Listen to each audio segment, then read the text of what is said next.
શ્વાસ માટે ઓકે અને વેટ લોસ માટે. ઓકે એક્સપિરિયન્સ કેવો રહ્યો છે આજે તમે જણાવો. અનબિલિવેબલ કહી શકાય, કારણ કે કોઈ દિવસ ધાર્યો બી નહોતો કે ડબલ એક્સેલમાંથી એક્સેલમાં આવી જઈશ. ઓકે કેમ કે ચોખ્ખી દેખીતી વસ્તુ છે, ડિલિવરી બાદ તો 3 એક્સેલની જરૂર હતી ઓકે અને આજે એક્સેલ પણ લૂઝ થાય છે.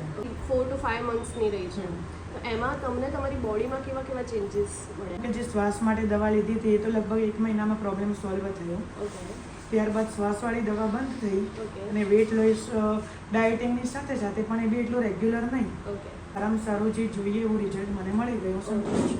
યસ કે તમારું લાઈક 84 જેવું વેઇટ હતું, જે 84. અત્યારે 67.60 16 થી 17 કિલો જેટલું.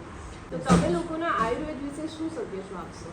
હું તો એમ જ કહીશ કે આયુર્વેદ તરફ વળવું જ જોઈએ, કારણ કે મેં જે રિઝલ્ટ જોયું છે એનાથી મને જોનાર દરેક વ્યક્તિઓ કહે છે કે આખા તમે બદલાઈ ગયા છો. એક્ઝેક્ટ લોસ કરવું એ કંઈ એવું નથી કે તમે જમ્યા વગર કે તમને ભૂખ્યા રાખીને કે એવી રીતે નહીં. બધું પ્રોપર તમને ન્યુટ્રિશન મળે અને એની સાથે મોઢું જે છે એ પણ સારું એવું ગ્લોઈંગ અને એની સ્કિન જે છે એ પણ સરસ રીતે ટાઈટ રહી છે, ચમકતી પાછી skin. હા એને તમને મળ્યું છે એવું બધાના મળે છે. એ રીતે આપણે આયુર્વેદને જ રાખી અને આગળ વધીશું.